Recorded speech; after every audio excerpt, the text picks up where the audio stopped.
Let's imagine George, the bakery man who sells special cupcakes and pastries. George wants to make his bakery the most popular one in town. To achieve this, he needs a plan, like a strategy.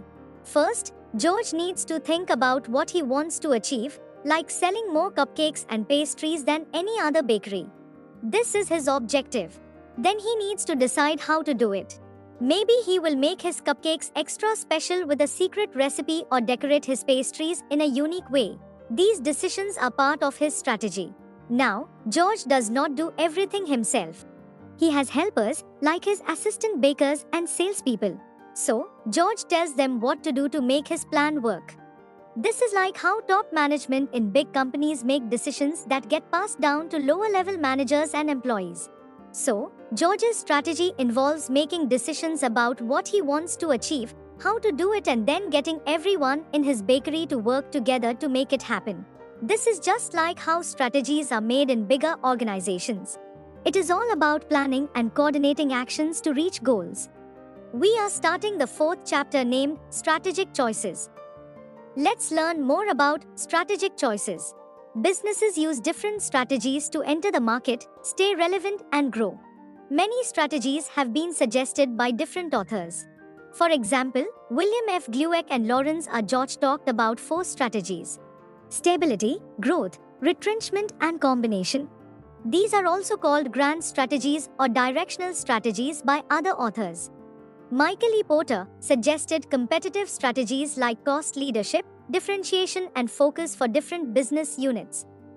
We also find functional strategies in strategic management and business policy literature. Functional strategies are for managing specific functions like marketing, finance, human resources, logistics, and production.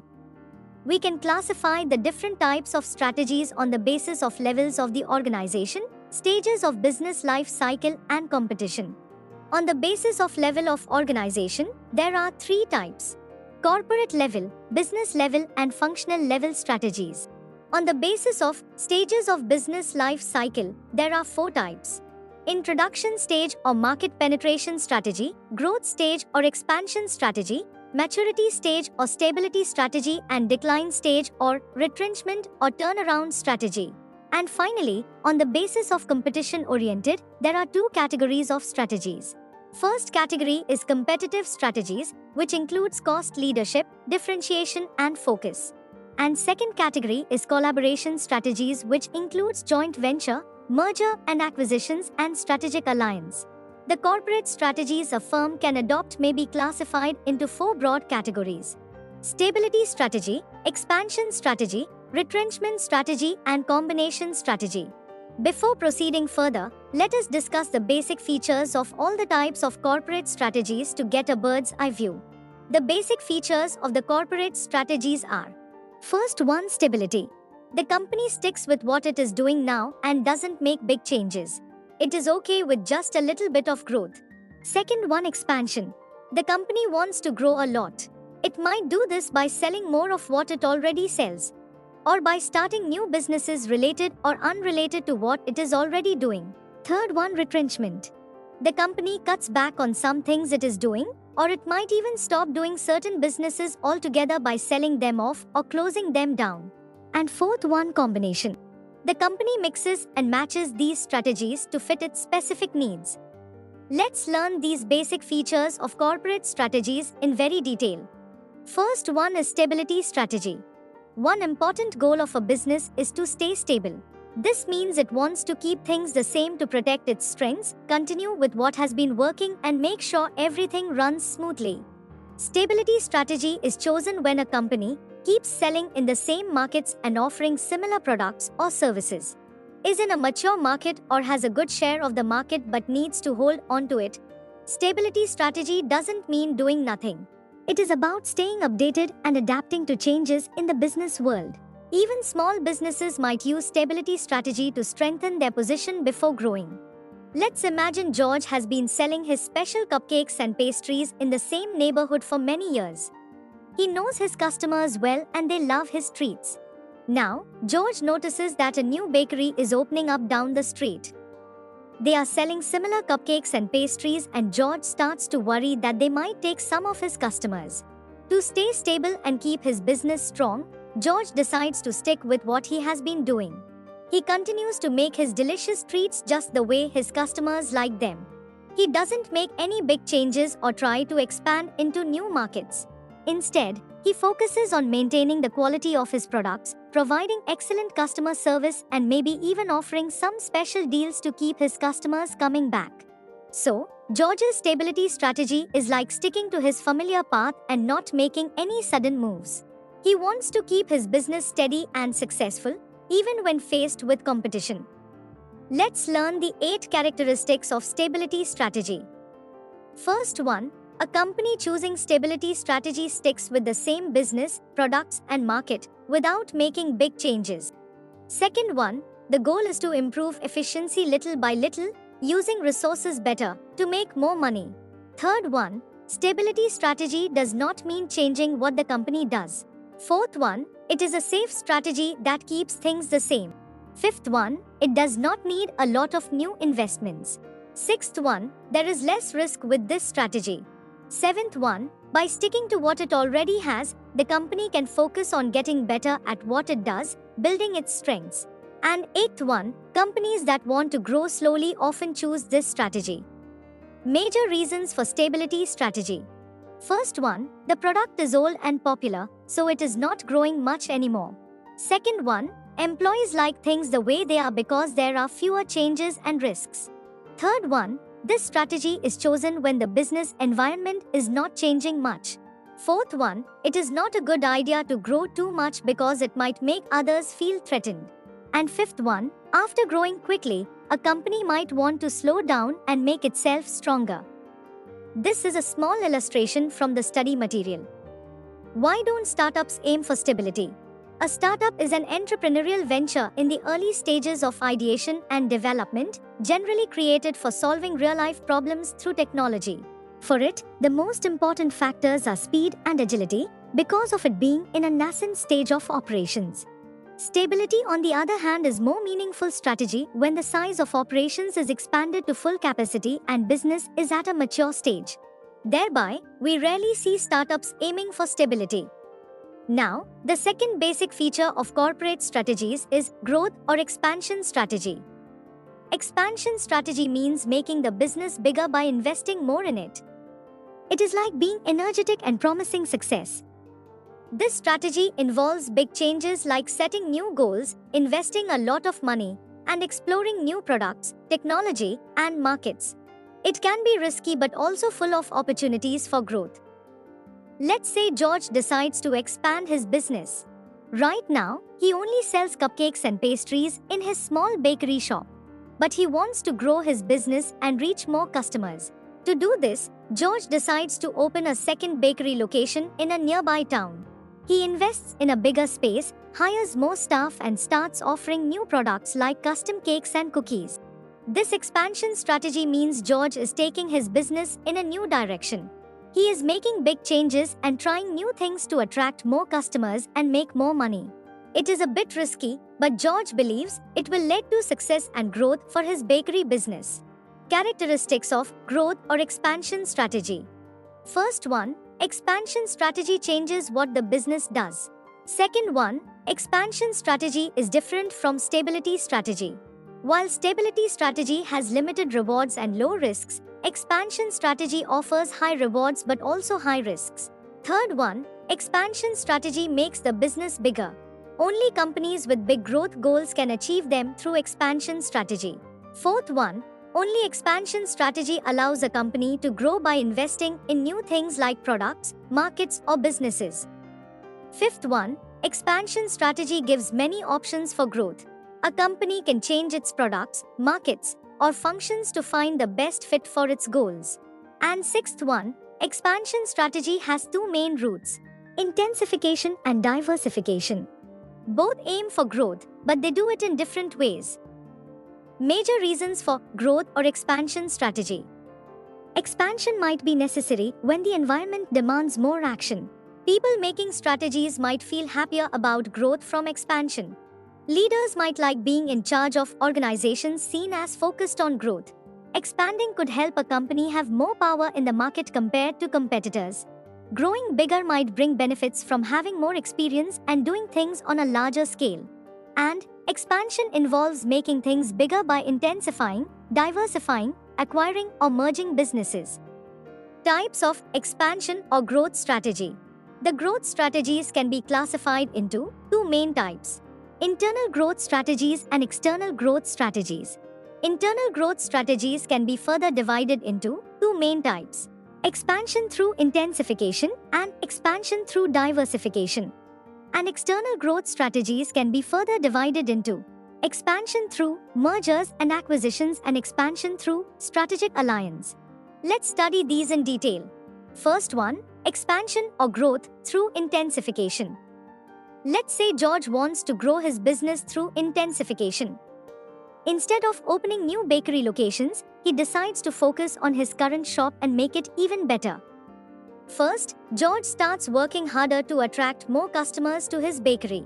He puts up signs outside his shop and advertises in the local newspaper to bring in more people from the neighborhood. Next, George decides to develop new products to sell in his bakery. He starts making custom cakes for special occasions like birthdays and weddings, which brings in more customers looking for something unique. By intensifying his operations, George is able to grow his business from within. He doesn't need to expand to new locations. Instead, he focuses on maximizing the potential of his current bakery to attract more customers and make more money. So, expanding through intensification means the organization tries to grow inside itself. It does this by working harder in its current markets, finding new markets, or making new products. It uses its own abilities and resources to do this. The firm can intensify by adopting any of the following strategies. First one, market penetration. Market penetration is a common way for a business to expand. It means focusing on selling more of the current products in the current market.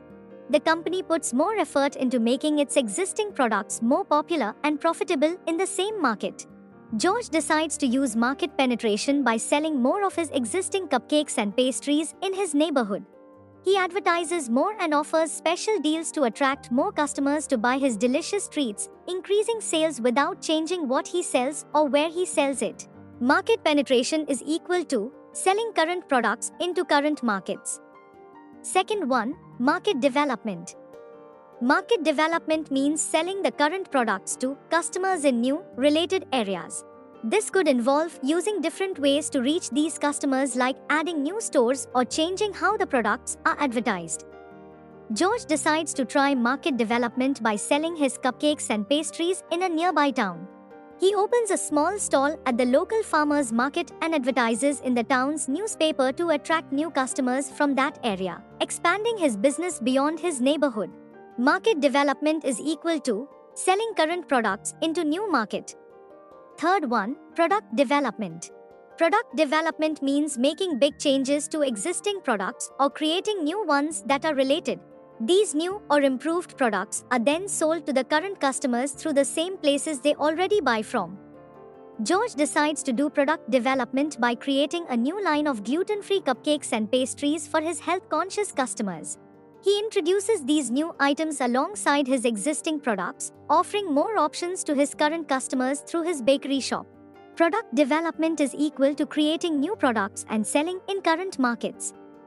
Now, the second type of internal growth strategy is expansion or growth through diversification. Diversification means a company grows by trying new things like making different products or entering new markets. This helps the company use its resources better and can lead to more profit and growth.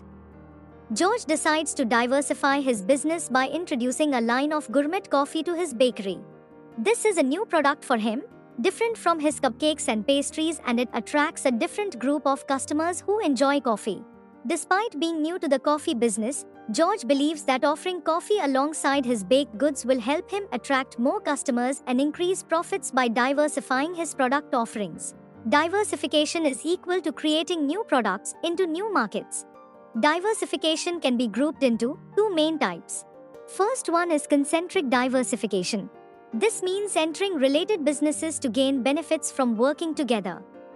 And second one is conglomerate diversification. This means entering unrelated businesses to find new opportunities outside of what the company already knows. Let's learn this in detail. George decides to use concentric diversification by adding a new line of baked goods that are related to his existing products. He starts making specialty cakes like wedding cakes and birthday cakes using the same baking techniques and ingredients as his cupcakes and pastries. By doing this, George can attract more customers who are looking for these specialty cakes while still benefiting from his existing baking facilities and expertise. So, concentric diversification happens when the new products are related to the existing ones. This means the new business is connected to the current ones through how it is made, the technology used, or how it is marketed. The new product comes from the same facilities and processes as the existing ones, creating benefits from working together. Concentric diversification is usually seen in two ways: vertical and horizontal integration. Let's learn vertical integration first. Vertically integrated diversification means a company goes into businesses related to what it already does. It can move forward or backward in the process chain, either making its own supplies or selling its products directly. Let's say George wants to ensure a steady supply of high-quality flour for his cupcakes and pastries. Instead of relying on external suppliers, George decides to practice backward integration. To do this, George buys or leases a small wheat farm nearby. By growing his own wheat, he can control the quality and quantity of the flour used in his bakery. This ensures that he always has access to the ingredients he needs to make his delicious treats, while also potentially saving money on purchasing flour from external suppliers. Now, forward integration for George would mean he decides to open his own chain of cafes or retail stores to sell his cupcakes and pastries directly to customers. Instead of relying on other stores to sell his products, he takes control of the distribution process by selling them himself. This allows George to have more control over how his products are sold and ensure that customers have easy access to them. Second one is horizontal integration. Horizontal integrated diversification happens when a company buys or merges with other businesses that do similar things. This could mean buying companies that make similar products or ones that make things that go well with what the company already sells. George decides to use horizontal integrated diversification by acquiring a nearby bakery that also specializes in cupcakes and pastries. By doing this, George expands his business horizontally by adding another bakery that produces similar products. This allows George to increase his market share and compete more effectively with other bakeries in the area. Now, the second type of growth or expansion strategy is conglomerate diversification. Conglomerate diversification means adding new businesses or products that have no connection to what the company already does. The new things they do are completely different from their current business, with no links in how they are made or sold. It is like starting from scratch with something completely unrelated. Just imagine George decides to use conglomerate diversification by opening a car wash business next to his bakery. The car wash business has no connection to baking or selling pastries, making it a completely unrelated venture. This type of diversification allows George to explore new opportunities beyond the bakery industry, tapping into a different market altogether. Expansion through innovation. Innovation means making improvements to products or how things are done, which helps a company sell more, make more money, and keep customers happy. While some might say innovation costs too much, in reality, it is crucial for long-term growth. George introduces a new line of vegan pastries in his bakery. This innovation attracts more customers who follow a plant-based diet, increasing his market share and profits. Even though introducing this new product involves some initial expenses, it leads to long-term growth for George's bakery as more customers appreciate having vegan options. Advantages of expansion through innovation. First one, solves complex problems. Businesses use innovation to tackle society's challenges by creating customer-focused solutions. Second one, increases productivity. Innovation simplifies and automates tasks, boosting team efficiency and overall organizational productivity. And third one, provides competitive advantage. Innovating faster than competitors helps businesses stay ahead, requiring less marketing for innovative products that satisfy customers and attract new ones easily. Let's do a quick recap of corporate strategies. There are 4 corporate strategies: stability, growth or expansion, retrenchment, and combination. And there are 2 growth or expansion strategies: Internal growth strategies and external growth strategies. Internal growth strategies are further classified into expansion through intensification and expansion through diversification. There are 4 types of expansion through intensification: market penetration, market development, product development, and diversification. Expansion through diversification also has 2 types: concentric diversification and conglomerate diversification. Now, we are going to discuss external growth strategies. After that, we will learn retrenchment strategy and combination strategy in detail. Now, let's learn about external growth strategies. When a company decides to grow by teaming up with other companies instead of expanding on its own, it is called external growth diversification. It can be classified into 2 ways: expansion through mergers and acquisitions and expansion through strategic alliance.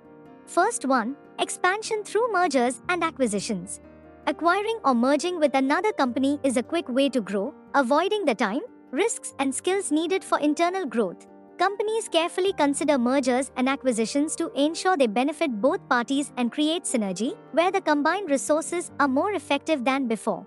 Mergers combine 2 or more companies to expand together, sharing profits in a friendly agreement, while acquisitions involve one company taking control of another, often during tough economic times, with the stronger company overpowering the weaker one in a less friendly manner.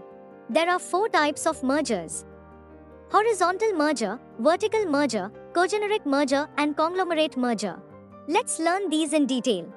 First one is horizontal merger. Let's say George owns a small bakery and there is another bakery down the street that sells similar products. If George decides to merge his bakery with the one down the street, it would be a horizontal merger. By combining their businesses, they could share resources, reduce costs, and offer a wider variety of products to their customers, all while eliminating competition between them. A horizontal merger happens when companies in the same industry combine. This means they are merging with direct competitors. The main goal of this merger is to save money and resources by reducing duplicated work, offering more products, spending less on assets, and eliminating competition. Second one is vertical merger. A vertical merger happens when 2 companies in the same industry but at different stages of production or distribution join together. This can lead to more benefits for both companies. For example, if a company buys its supplier of raw materials, it is called backward integration, while buying its customers or distribution channels is forward integration. Vertical mergers help companies save money and work more efficiently. They can also give a company an advantage by controlling the supply of materials or selling them at higher prices. For George, a vertical merger would be if he decides to buy a wheat farm that supplies flour to his bakery. This is an example of backward integration because he is acquiring a supplier of raw materials. Alternatively, if George decides to buy a chain of grocery stores that sell his baked goods, it would be forward integration because he is acquiring his distribution channels. In both cases, George benefits by controlling more aspects of his business, potentially saving money and improving efficiency. Third one is cogeneric merger. In a cogeneric merger, 2 or more merging companies are connected in some way related to their production processes, business markets, or basic technologies. This merger might involve expanding the product line or acquiring necessary components for daily operations. It gives businesses the chance to diversify using shared resources and strategic needs. For George, a cogeneric merger would be if he decides to merge with a local coffee shop. Both businesses are related because they serve similar customer bases and can complement each other's offerings. By merging, George's bakery can expand its product line to include coffee and other beverages, while the coffee shop can offer George's baked goods to its customers. This merger allows both businesses to diversify their offerings while sharing resources and attracting more customers. And fourth one is conglomerate merger. Conglomerate mergers happen when unrelated organizations join together. These companies have no connections in terms of customers, functions, or technologies. While there may be some overlap in certain areas, overall, they are very different from each other. For George, a conglomerate merger would be if he decides to merge with a local car wash business near his bakery. These 2 businesses are unrelated because they serve different customer needs and use different technologies. While there might be some overlap in terms of customers who enjoy both freshly baked goods and clean cars, overall, the businesses are quite different from each other. Let's learn these 4 mergers once again quickly. A horizontal merger happens when companies in the same industry combine. This means they are merging with direct competitors. The main goal of this merger is to save money and resources by reducing duplicated work, offering more products, spending less on assets, and eliminating competition. A vertical merger happens when 2 companies in the same industry, but at different stages of production or distribution, join together. This can lead to more benefits for both companies. Vertical mergers help companies save money and work more efficiently. They can also give a company an advantage by controlling the supply of materials or selling them at higher prices. In a cogeneric merger, 2 or more merging companies are connected in some way related to their production processes, business markets, or basic technologies. This merger might involve expanding the product line or acquiring necessary components for daily operations. It gives businesses the chance to diversify using shared resources and strategic needs. And conglomerate mergers happen when unrelated organizations join together. These companies have no connections in terms of customers, functions, or technologies. While there may be some overlap in certain areas, overall, they are very different from each other. Now, let's discuss the second type of expansion, which is expansion through strategic alliance. George forms a strategic alliance with a local coffee shop. Together, they plan to host joint events like pastry and coffee pairing nights to attract more customers. Even though they remain independent businesses, they work together to achieve common goals, such as increasing foot traffic and sales. This allows both George's bakery and the coffee shop to benefit from each other's strengths and resources without losing their individual identities. A strategic alliance is when 2 or more businesses team up to reach goals they could not achieve alone. They stay separate but work together, sharing benefits and control until they decide to end the partnership. These alliances are common between businesses from different parts of the world. Advantages of strategic alliance. First one, organizational. Partnerships help gain new skills and capabilities, improve production capacity, provide distribution networks, or complement products or services. Having a respected partner adds legitimacy and credibility to a venture. George forms a strategic alliance with a local dairy farm to source fresh milk for his baked goods, reducing costs and ensuring quality ingredients. Second one, economic. Alliances can reduce costs and risks by sharing them among members. They can also lead to economies of scale by increasing production volume, lowering costs per unit. Partners can also specialize together to create more value, such as bundling products from different manufacturers. George partners with a neighboring bakery to jointly purchase ingredients in bulk, reducing costs for both businesses and allowing them to offer lower prices to customers. Third one, strategic. Rivals may cooperate instead of competing, creating vertical integration within the supply chain. Alliances can build competitive advantages by pooling resources and skills, leading to new business opportunities and technological developments. They can also provide access to new technologies or joint research and development. George collaborates with a nearby coffee shop to offer a coffee and pastry combo deal, attracting more customers to both businesses. And fourth one, political. Sometimes alliances are formed with local partners to enter foreign markets facing cultural or legal barriers. Aligning with politically influential partners can also improve influence and positioning. George forms a strategic alliance with a local food delivery service to expand his bakery's reach and offer delivery options to customers, increasing sales and convenience. Let's learn these 4 advantages of expansion through strategic alliance once again quickly. First one, organizational. Partnerships help gain new skills and capabilities, improve production capacity, provide distribution networks, or complement products or services. Having a respected partner adds legitimacy and credibility to a venture. Second one, economic. Alliances can reduce costs and risks by sharing them among members. They can also lead to economies of scale by increasing production volume, lowering costs per unit. Partners can also specialize together to create more value, such as bundling products from different manufacturers. Third one, strategic. Rivals may cooperate instead of competing, creating vertical integration within the supply chain. Alliances can build competitive advantages by pooling resources and skills, leading to new business opportunities and technological developments. They can also provide access to new technologies or joint research and development. And fourth one, political. Sometimes alliances are formed with local partners to enter foreign markets facing cultural or legal barriers. Aligning with politically influential partners can also improve influence and positioning. Disadvantages. First one is sharing. Strategic alliances involve sharing resources, profits, and knowledge, which organizations may not always want to do, especially if it involves trade secrets. Second one is risk of competition.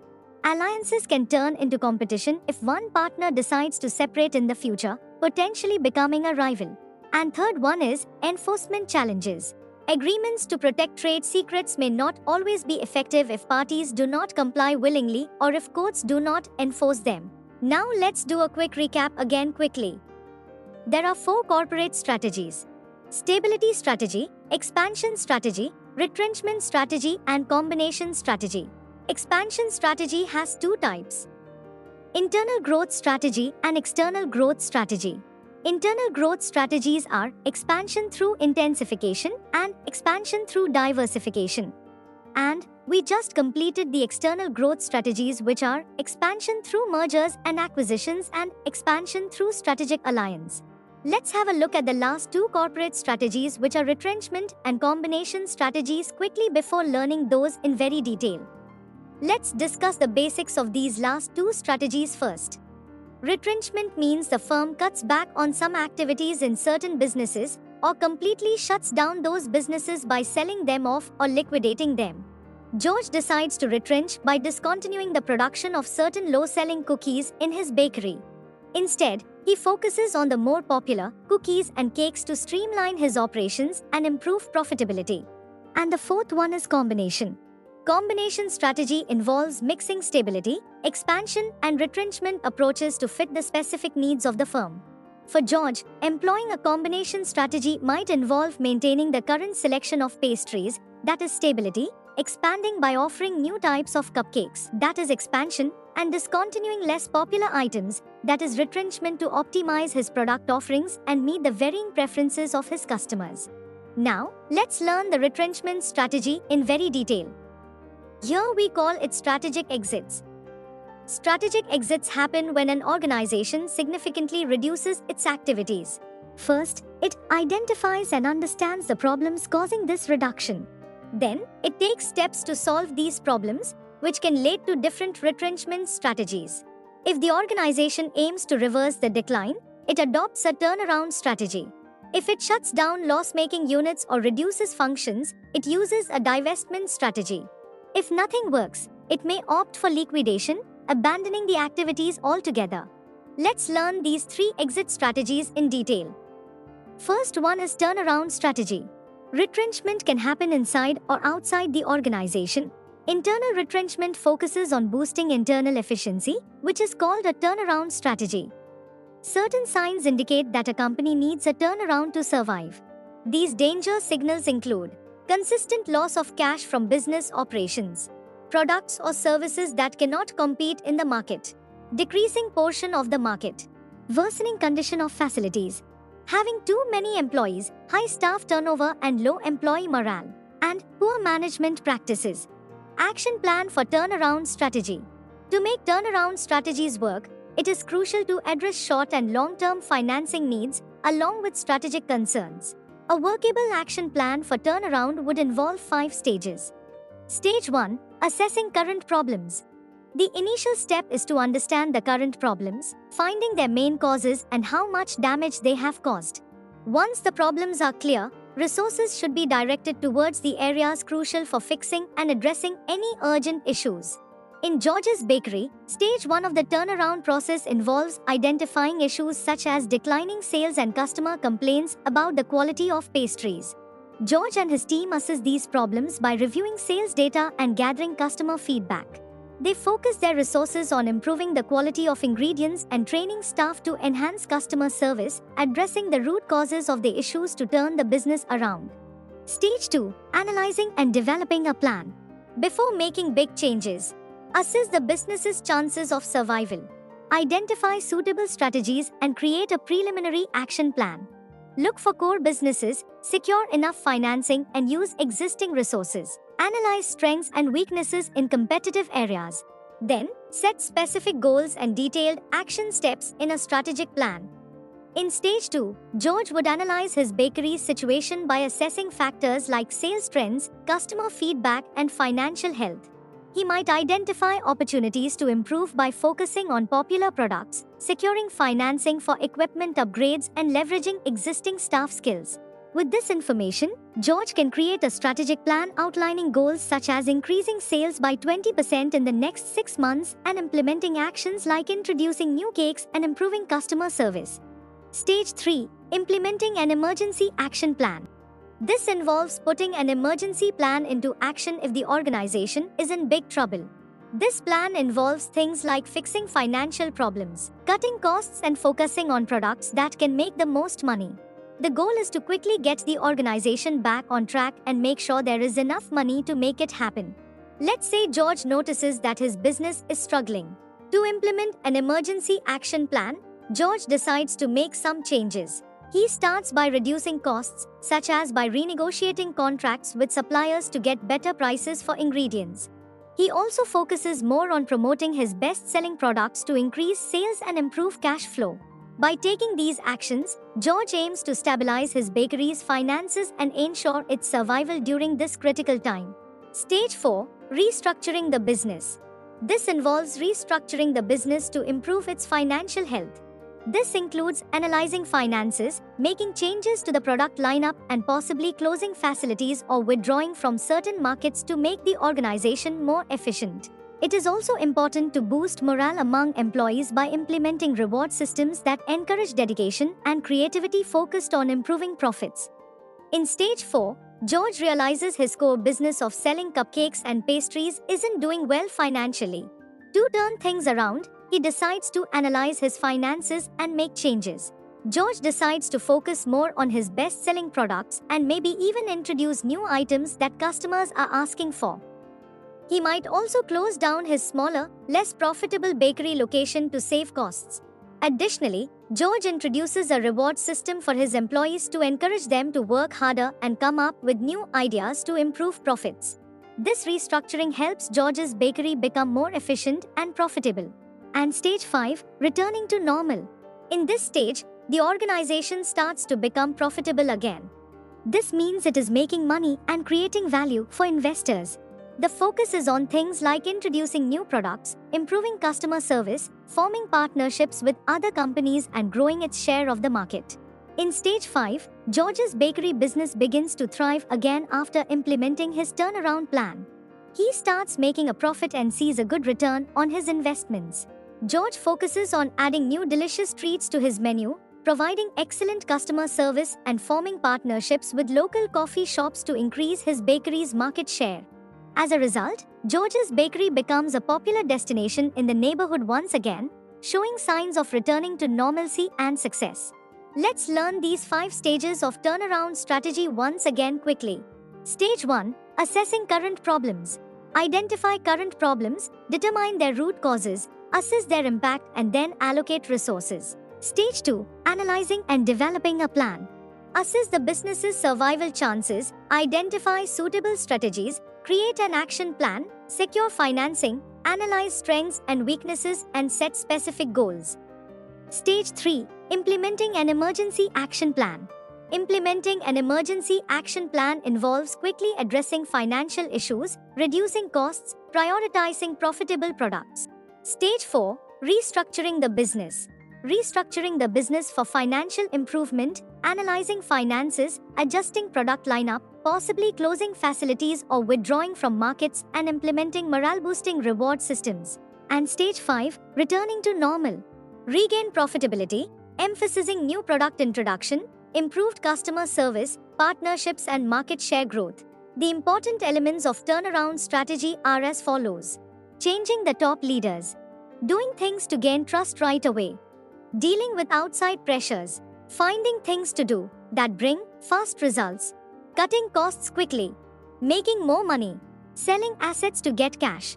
And improving how different parts of the company work together. Second type of exit strategy is divestment strategy. Divestment strategy means selling off part of the business, like a division or profit center, when other efforts to fix the company have not worked. It is often seen as a last resort when a turnaround plan has not succeeded, and sometimes it is chosen over trying to fix things if it is clear that selling off part of the business is the best solution. Let's say George tries to expand his business by opening a new location in a different neighborhood. However, after struggling for months to attract customers and make a profit, George realizes that the new location is just not working out. George thought, I have tried everything, but this new bakery isn't bringing in enough customers. Maybe it is time to consider divesting and focusing on what is working at my original shop. So, George decides to divest by selling the struggling bakery location. By doing this, he can refocus his efforts and resources on his successful original shop, ensuring its continued growth and success. Reasons to adopt divestment strategy. A divestment strategy might be chosen for several reasons. If a company cannot integrate a business it acquired. When one part of the company consistently loses money, causing financial problems. If competition is too tough for the company to handle. When the company cannot afford to upgrade its technology to stay competitive. And if there is a better opportunity to invest in, prompting the company to sell off unprofitable parts of its business. Characteristics of divestment strategy. First one, this strategy involves selling off parts of the business or entire businesses. And second one, divestment should be seen as a normal part of corporate strategy, not something negative. Let's have a look at this illustration from the study material. Is turnaround strategy only relevant to loss-making businesses? Interestingly, turnaround strategy is relevant when a company is experiencing a period of poor performance. Poor performance does not always mean losses, it may also mean lower than expected growth, no future clarity, or even lesser than target profits. Strategic options. Strategic options for George involve making decisions about how to allocate his resources among his various baked goods. For instance, after analyzing his sales data, George notices that while his cupcakes are selling well, his pastries are not performing as strongly. In response, George decides to focus his efforts on promoting his cupcakes, which have proven to be popular among customers. He plans to allocate more of his advertising budget to promote the cupcakes, perhaps by running targeted social media ads or offering special promotions to attract more customers to try them. Additionally, George considers introducing new flavors of cupcakes to keep his offerings fresh and exciting for customers. He conducts market research to identify popular flavor trends and experiments with recipes in his bakery kitchen to develop unique and appealing cupcake varieties. By strategically directing his efforts and resources towards promoting his most successful product line and introducing new flavors to attract customers, George aims to maximize the success and profitability of his bakery business. So, strategic options means considering choices derived from existing products and industry advancements. These options are guided by models aiding decision-making for individual products or businesses within a company's portfolio. They help allocate resources effectively, ensuring investment in businesses with the greatest potential for growth and success. Ansoff's Product Market Growth Matrix. The Ansoff's Product Market Growth Matrix, proposed by Iger Ansoff, helps businesses choose their product and market growth strategy. It shows how a business's growth relies on new or existing products in both new and existing markets. Companies should always plan ahead, and the product or market expansion grid is a helpful tool for finding growth opportunities in the future. This matrix helps companies identify where they can grow and expand. This matrix contains 4 scenarios: market penetration, market development, product development, and diversification. We have already learned this a bit while learning expansion or growth strategy. Now let's learn these in detail. First one is market penetration. Let's say George wants to increase sales through market penetration. He notices that many of his regular customers enjoy his chocolate cupcakes but only buy them occasionally. To penetrate the market further, George decides to run a promotional campaign offering a buy one, get one free deal on his chocolate cupcakes.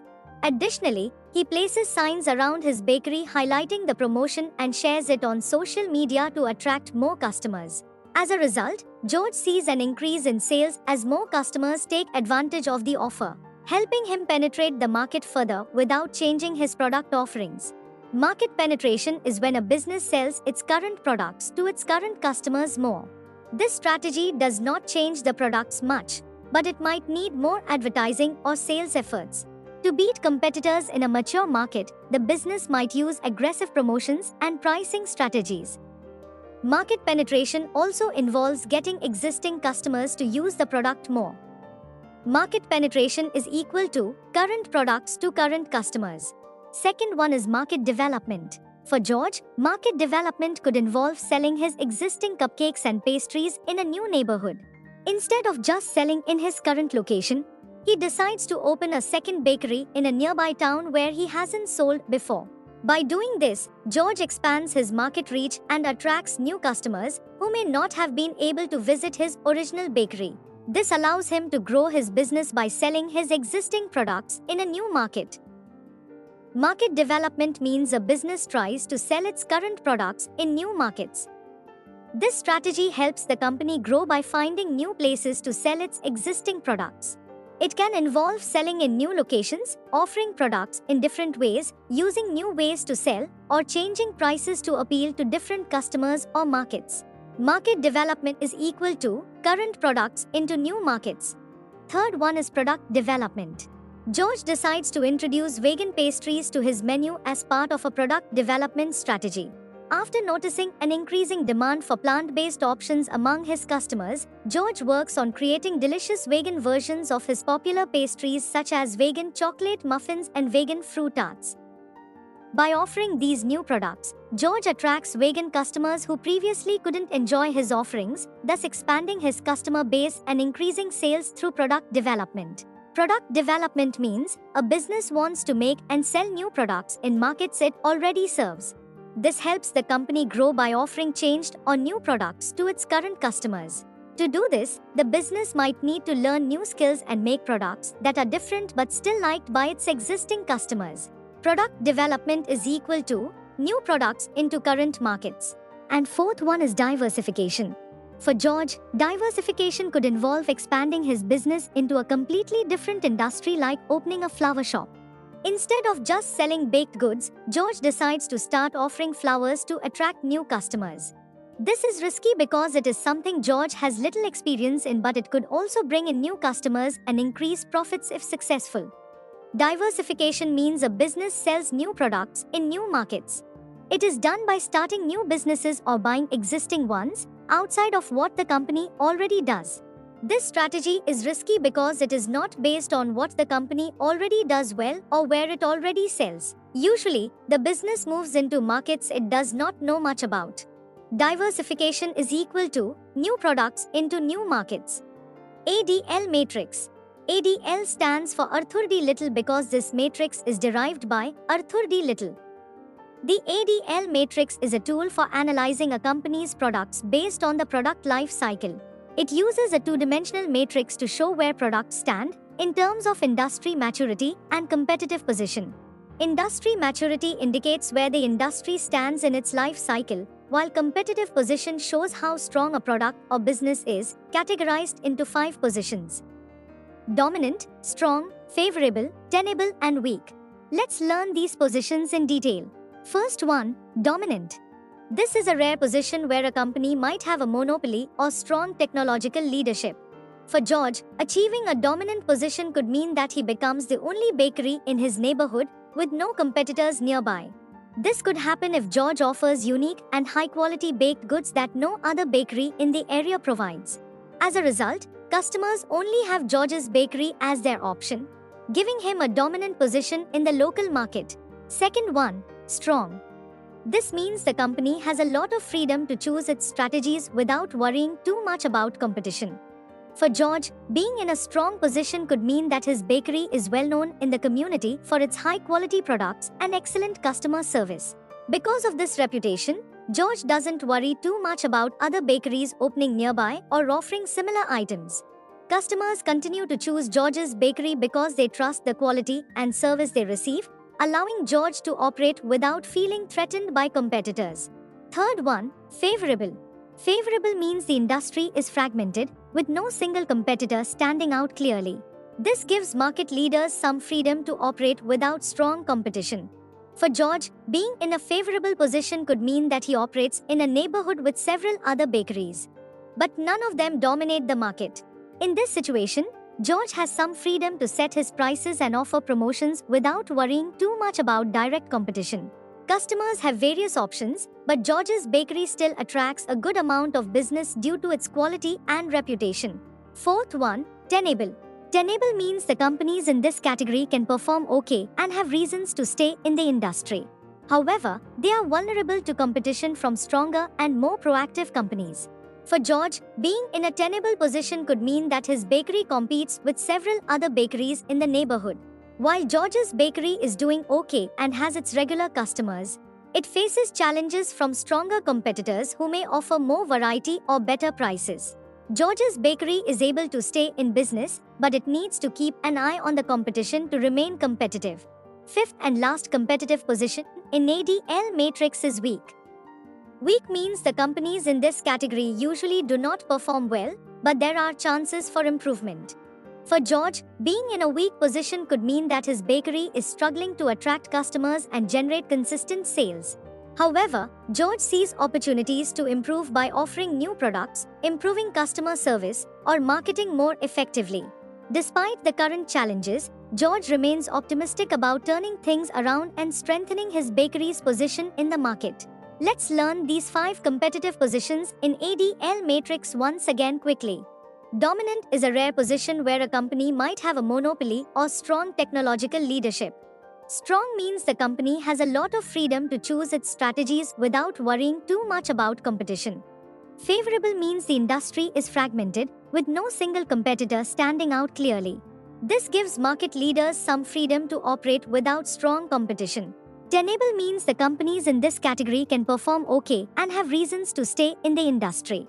However, they are vulnerable to competition from stronger and more proactive companies. And weak means the companies in this category usually do not perform well, but there are chances for improvement. Boston Consulting Group Matrix or BCG Matrix. The BCG Growth Share Matrix is a simple way to show a company's investments.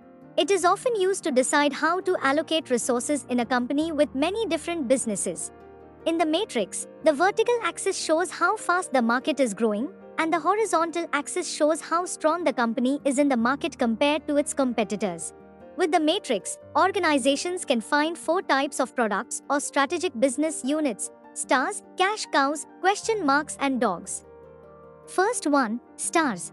These are products or SBU that grow fast and need a lot of investment to keep growing quickly. They are the best opportunities for expansion because they have high potential. For George, a star product could be his newly introduced line of specialty cupcakes. These cupcakes are becoming very popular in the neighborhood and demand is growing rapidly. However, George needs to invest a lot of money in marketing, new equipment, and additional staff to keep up with the increasing demand and maintain the quality of these cupcakes. Despite the heavy investment required, these cupcakes represent the best opportunity for George to expand his business and increase profits in the long run. Second one, cash cows. Cash cows are products or businesses that do not grow much but have a big share of the market. They make a lot of cash and do not cost much to keep running. They are already successful and do not need a lot of investment to keep their market share. As growth slows down over time, products that were once stars can become cash cows. For George, a cash cow product could be his classic chocolate chip cookies. These cookies have been a staple in his bakery for years and have a loyal customer base. While the demand for these cookies does not grow much anymore, they still sell consistently and make a good profit because they are well known and loved by customers. Since George does not need to spend much on marketing or updating the recipe, the chocolate chip cookies act as a reliable source of cash flow for his bakery. Third one, question marks. Question marks, also known as problem children or wildcats, are businesses with low market share in fast-growing markets. They need a lot of money to keep their share and require heavy investments with low potential to make money. If not managed well, question marks can become cash traps. Since the growth rate is high, it is easier to increase it and businesses should aim to turn them into stars and then cash cows as the growth rate slows down. For George, a question mark product could be his recently introduced gluten-free cupcakes. These cupcakes are in a high-growth market as more people are looking for gluten-free options. However, since they are new and not yet well established, they have a low market share. George needs to invest a lot of money in marketing, improving the recipe and expanding distribution to compete with other gluten-free options in the market. If George does not manage these cupcakes well, they could end up draining resources without bringing in significant profits. However, if he successfully grows their market share, they could become stars in his bakery's product portfolio. And fourth one, dogs. Dogs are businesses or products with low growth and market share. They might make enough money to keep going, but they do not have much potential for the future. Sometimes, they might need money just to survive. It is best to get rid of dogs by selling them off or closing them down. For George, a dog product could be a type of specialty pastry that he introduced but did not catch on with customers. These pastries have low sales and do not bring in much profit. While they might cover their own costs, they do not contribute significantly to the bakery's overall success. In this case, George might decide to discontinue these pastries to focus on products that have higher potential for growth and profitability. Let's learn these 4 types of products or SBU on BCG matrix once again. Stars are products or SBUs that grow quickly and require heavy investment to sustain their rapid growth, making them ideal opportunities for expansion due to their high potential. Cash cows are successful products or businesses that make a lot of money without needing much investment, often with a big share of the market.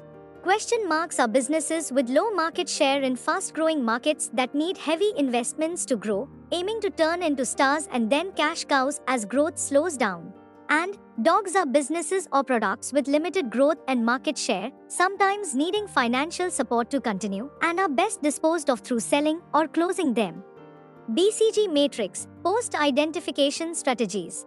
Once a company has sorted its products or units, it needs to decide what each one will do next. There are 4 options. First one is build. The goal is to get more of the market, even if it means not making as much money right away to have a big share in the future. Second one is hold. The goal is to keep the market share the same. Third one is harvest. The goal is to make more money now, even if it is not good for the future. And fourth one is divest. The goal is to sell or close down the business because the resources could be used better somewhere else. Demerits of BCG Matrix. BCG Matrix can be hard to use because it takes a lot of time and money. Managers may find it tough to figure out which parts of the business to focus on. It mostly looks at what's happening now instead of helping plan for the future. Relying too much on it might make a company make risky decisions. Let's have a look at this small illustration from the study material. SO Pharma Limited developed a new age medicine which cures cough in 3 hours with an investment of 80 crores rupees in R&D. They named it Cufix. Cufix needs a lot of marketing to create awareness amongst the public and also needs funds to get licenses from the regulators. Interestingly, Cufix has gained 60% market share within 6 months of launch and been profitable since day one. Is Cufix a cash cow or a star for SO Pharma Limited? It is a star. Stars are products or SBUs that are growing rapidly. They also need heavy investment to maintain their position and finance their rapid growth potential. They represent best opportunities for expansion. Just one parameter of market share cannot define the status of an SBU. It should be categorized basis the inherent characteristics, and hence Cufix has more representation as a star. General Electric Matrix, also known as Stoplight Strategy Model. General Electric Company created this model with help from McKinsey & Company. It is also called Business Planning Matrix, GE 9-cell matrix and GE model. The idea comes from traffic lights. Green means go, yellow means caution and red means stop.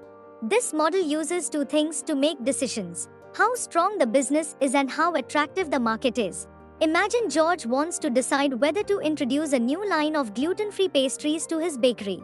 He thinks about the 2 factors in the GE strategy model: business strength and market attractiveness. For business strength, George thinks about how good he is at making regular pastries. He knows his recipes well and his customers love them. So, he rates his business strength as green, that means good to go. Next, he considers market attractiveness. George looks at how many people in his neighborhood are looking for gluten-free options. He finds out there is a growing demand for it. So, he rates the market attractiveness as green, that again means good to go. Since both factors are green, George decides to introduce the gluten-free pastries. Just like a traffic light, both factors are saying go, so he feels confident about his decision. Using the GE strategy model helps George make smart decisions for his bakery's future by considering both his bakery's strength and the market's attractiveness, just like following traffic lights, to make safe driving choices. If a product is in the green section, the business is in a good position, so it can expand and grow. If a product is in the amber or yellow zone, it needs careful consideration and managers must make wise decisions. And if a product is in the red zone, it will lead to losses, making things hard for the organization. This model is like the BCG matrix, but with some differences. It looks at market attractiveness instead of just market growth and considers a wider range of factors. It also looks at competitive strength instead of just market share to assess each product's position. Scenario-based questions and simplified answers. First question, Gautam and Siddhartha, two brothers, are the owners of a cloth manufacturing unit located in Faridabad. They are doing well and have substantial surplus funds available within the business. They have different approaches regarding corporate strategies to be followed to be more competitive and profitable in future. Gautam is interested in acquiring another industrial unit located in Faridabad, manufacturing stationery items such as permanent markers, notebooks, pencils and pencil sharpeners, envelopes, and other office supplies. On the other hand, Siddhartha desires to start another unit to produce ready-made garments.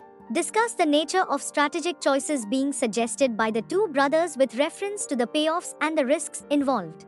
The answer is, Gautam wants to diversify into a business that is different from what he currently does.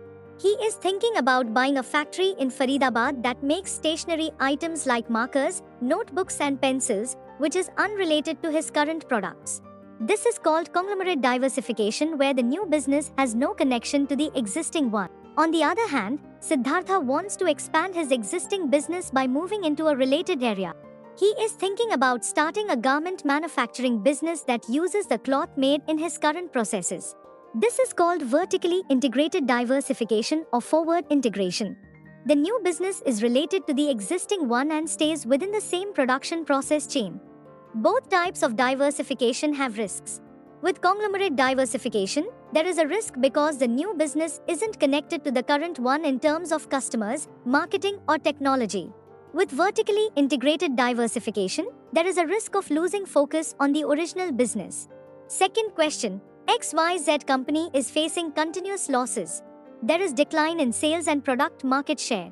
The products of the company became uncompetitive and there is persistent negative cash flow. The physical facilities are deteriorating and employees have low morale. At the board meeting, the board members decided that they should continue the organization and adopt such measures such that the company functions properly. The board has decided to hire young executive Shyamli for improving the functions of the organization. What corporate strategy should Shyamli adopt for this company and what steps need to be taken to implement the strategic choice adopted by Shyamli? The answer is, XYZ company is facing many problems like continuous losses, declining sales and low employee morale. In this situation, Shyamli might choose a turnaround strategy to improve the company's health and keep it running, as decided by the board. For success, Shyamli needs to focus on short and long-term financing and strategic issues. During the turnaround, the company may need to change its product mix and reposition itself. The turnaround plan involves 5 stages. Assessing current problems to understand their root causes. Analyzing the situation and developing a strategic plan with specific goals. Implementing emergency actions to stop further losses and ensure survival. Restructuring the business if the core is damaged to prepare for improvement. And returning to normal by showing signs of profitability and enhancing economic value added. Third question, Organo is a large supermarket chain. It is considering the purchase of a number of farms that provides Organo with a significant amount of its fresh produce. Organo feels that by purchasing the farms, it will have greater control over its supply chain. Identify and explain the type of diversification opted by Organo. The answer is, Organo is a big supermarket chain. If it chooses backward integration and buys several farms, it can control its supply chain better. Backward integration means getting involved in the business of supplying inputs, like buying farms.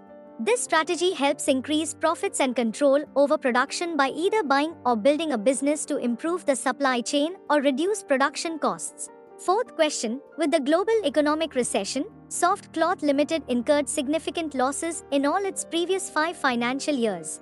Currently, they are into manufacturing of cloth made of cotton, silk, polyester, rayon, lycra and blends.